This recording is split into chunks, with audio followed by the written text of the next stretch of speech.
تو اس حدیث سے پتا چلا کہ طہارت مومن کی پہچان ہے، مومن پاکیزگی والا ہوتا ہے۔ موطا شریف میں حدیث پاک ہے، میرے آقا کریم مسجد نبی میں تشریف فرما تھے، ایک عرابی آیا، تو داڑھی کے بال بھی بے تحاشا بڑے ہوئے تھے، سر کے بال بھی، اور ایک دوسرے میں یوں پیوست تھے کہ وہ عجیب سا لگ رہا تھا۔ میرے آقا کریم نے ہاتھ کے اشارے سے باہر جانے کا حکم دیا، باہر چلا گیا وہ عرابی، بال کٹوا کے صحیح طریقے سے داڑھی اور سر کے بال اچھے انداز میں، جو غیر ضروری بال بڑے ہوئے تھے سر کے اور داڑھی کے، وہ کٹوا کے آیا، غسل کر کے ستھرا ہو کے آیا۔ موطا شریف میں میرے آقا کریم نے فرمایا یہ انداز اچھا ہے یا وہ اچھا تھا جس میں لگتا ہے کہ بندہ شیطان بنا ہوا ہے؟ تو گویا اس حدیث سے پتا چلا گندگی شیطان کی پہچان ہے، گندگی شیطان کی پہچان ہے۔ اور شروع میں عرض کر چکا ہوں کہ پاکیزہ لوگوں کی منزل جنت ہے، گندے لوگوں کی منزل دوزخ ہے۔ شیطان کہاں ہوگا؟ دوزخ میں ہوگا۔ تو گویا جو گندگی اپنا رہے ہیں وہ شیطان کے قرب کا راستہ اپنا رہے ہیں۔ میرے آقا کریم نے اس عرابی سے فرمایا مسجد سے جاؤ اور اپنی یہ حالت درست کر کے آؤ۔ اس کے جو بال الجھے ہوئے تھے اس نے بال وہ ترشوائے ہیں اور صاف ستھرا ہو کے پھر مسجد میں آئے۔ اس سے یہ بھی پتا چلتا ہے میرے آقا کریم صفائی ستھرائی کو پسند فرماتے ہیں۔ ابو داؤد شریف میں حدیث پاک ہے، ام المومنین حضرت سید عائشہ صدیقہ رضی اللہ تعالی عنہا اس کو روایت کرتی ہیں، جمعۃ المبارک کا دن اسلام نے بطور خاص رکھا ہے، خاص فضیلت والا دن، ہفتے بھر کے دنوں کا سردار۔ اس دن میں حضور نے ارشاد فرمایا کہ جسے گنجائش ہو وہ اپنے اوپر بوجھ نہ سمجھے، تو اسے چاہیے کہ 2 کپڑے الگ سے رکھ لے جنہیں پہن کے جمعے کی نماز پڑھنے کے لیے آئے۔ تو 1400 سال گزر گئے ہیں، امت کا معمول ہے جمعۃ المبارک کے دن اکثر لوگ جو ہیں وہ غسل کر کے اور ستھرے کپڑے پہن کے آتے ہیں جمعہ پڑھنے کے لیے۔ یہ حضور کی حدیث پاک ہے، ابو داؤد شریف میں یہ حدیث پاک ہے۔ فرمایا اپنے اوپر بوجھ نہ سمجھو، اس کو اپنے لیے حرج نہ سمجھو، بلکہ جسے گنجائش ہو وہ اپنے لیے جمعۃ المبارک کا لباس الگ رکھ لے، یعنی دھلا ہوا لباس پہن کے آؤ نماز جمعہ پڑھنے کے لیے۔ اور آج بھی امت اس پر عمل کر رہی ہے۔ 95% لوگ ایسے ہیں جو جمعۃ المبارک کے دن آتے ہیں تو غسل کر کے اور ستھرے کپڑے پہن کے آتے ہیں نماز جمعہ پڑھنے۔ اسلام پاکیزگی کا دین ہے، جہاں ایک طرف صفائی ستھرائی کے فضائل بیان کیے ہیں، وہیں دوسری طرف گندگی پر وعید بیان کی۔ اکثر آپ نے یہ حدیث پاک سنی، میرے آقا کریم نے ارشاد فرمایا آپ سواری پہ سوار ہیں اور سواری 2 قبروں کے پاس سے گزری ہے، سواری اچھلی، تو حضور نے فرمایا جانتے ہو میری سواری کیوں بدک رہی ہے؟ سواری نے 2 قبروں میں عذاب دیکھا ہے۔ ایک قبر والا وہ تھا جو پیشاب کے چھینٹوں سے اپنے آپ کو نہیں بچاتا تھا، اور دوسرا چغلی کرتا تھا۔ اس سے بھی پتا چلا کہ پاکیزگی اختیار نہ کرنا، گندگی میں رہنا، یہ عذاب قبر کا باعث۔ فرمایا ایک وہ تھا جو پیشاب کے چھینٹوں سے اپنے بدن کو نہیں تھا بچاتا، اس وجہ سے قبر میں عذاب ہو رہا۔ تو اسلام نے گندگی پر وعید بھی بیان کی۔ اگر کوئی پیشاب کے چھینٹوں سے اپنے بدن کو نہیں محفوظ رکھتا، طہارت کا اہتمام نہیں کرتا، تو یہ چیز عذاب قبر کا باعث۔ اور دوسرا گناہ کون سا تھا جس کی وجہ سے قبر میں عذاب ہو رہا تھا؟ یہ کس کا گناہ ہے؟ زبان کا۔ اسلام یہ چاہتا ہے زبان بھی پاکیزہ، جھوٹ کو حرام قرار دیا، غیبت کو حرام قرار دیا، چغلی کو حرام قرار دیا، سچ بولنے کا حکم دیا، سچ کے فضائل بیان کیے۔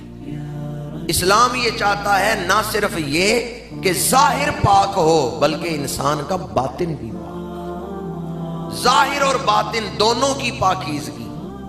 اسلام اس کو جزوی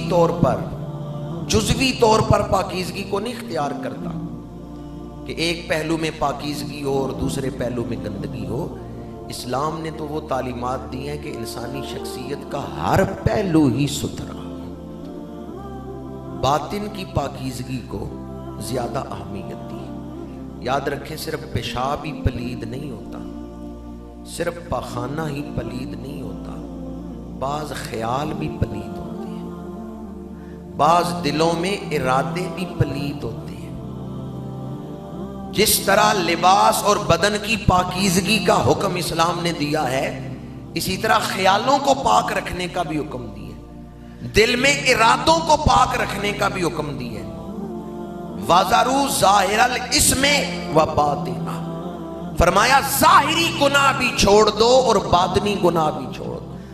وَأَمَّا الَّذِينَ فِي قُلُوبِهِم مَّرَضٌ فَزَادَتْهُمْ رِجْسًا إِلَىٰ رِجْسِهِمْ، وہ لوگ جن کے دلوں میں مرض تھا، ان کے دلوں میں گندگی پر گندگی بڑھ گئی.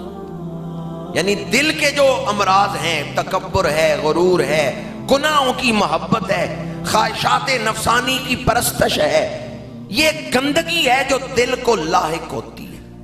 یہ بھی ایک پلیتی ہے. قرآن کہتا ہے یہ بھی پلید، رجسن الی رجسہم، یہ برائی کی چاہت، گناہوں کی محبت، یہ بھی ایک پلیتی ہے جو دلوں کو لاحق ہوتی ہے.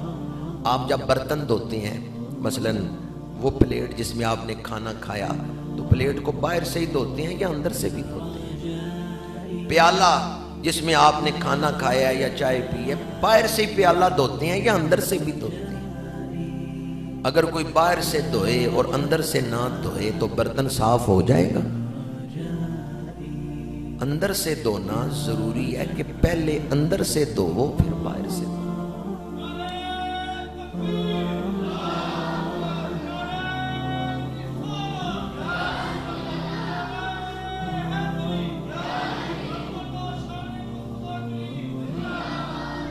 باروں باری بوکر چھٹ دے سٹ اندر دا کوڑا. کتا کنویں میں ہے، کتا مر گیا ہے، کتنا پانی نکالیں تو کنواں پاک ہوگا؟ پانی سارا نکال لیں، کتا نہ نکالیں تو کنواں پاک ہو جائے گا؟ پہلے کسے نکالنا ہے؟ پہلے کتے کو نکالنا ہے. اگر کتا تو نکالے نہ، اس کی مردہ لاش تو کنویں کے اندر ہی رہے، پانی سارا نکال لیں کنواں نہیں پاک ہوگا. باروں باری بوکر چھٹ دے سٹ اندر دا کوڑا. اٹھ فریدا ستے آتے جھاڑو دے مسیت، تو ستا رب جاگدا تیری ڈاڈے نال پرید. اٹھ فریدا ستے آتے جھاڑو دے مسیت، نے کہا یہ حج کی مراد ہے صوفیاء نے دل. انسان گھر کے اندر رہتا ہے یا گھر کے باہر رہتا ہے؟ چند لوگ ہی اندر رہتے ہیں. انہیں ایک بندے نے نیا مکان بنایا، خوبصورت نقشہ ہے اس کا، ڈھانچہ تیار ہو گیا. اب وہ اندر کام نہیں کرواتا، نہ فرش تیار کرتا ہے، گڑے پڑے ہوئے ہیں، بھرتی بھی نہیں ڈالی، دیواریں بس اینٹیں لگی ہیں، پلستر نہیں ہوا دیواروں پہ، اندر وائرنگ بھی نہیں ہوئی، رات کے وقت اندھیرا ہے، اندر پانی کا بھی کوئی انتظام نہیں. لیکن باہر سے اس نے عمارت کو بڑا خوبصورت تیار کریا، سنگ مرمر لگوایا، قیمتی گیٹ لگوایا. کیا اس گھر میں لوگ آ کے رہ سکتے ہیں؟ بندہ کہ بھی اتنا عالی شان مال نظر آ رہا ہے، دیکھیں کیسا خوبصورت سنگ مرمر لگا ہوا ہے، دیکھیں فرنٹ ایلیویشن کتنا خوبصورت ہے. تو آپ کہیں گے رہنا اندر ہے، باہر نہیں رہنا. مکان باہر سے خوبصورت نظر آ رہا ہے لیکن باہر کی دیوار کے پاس ٹیک لگا کے نہیں رات گزارنی.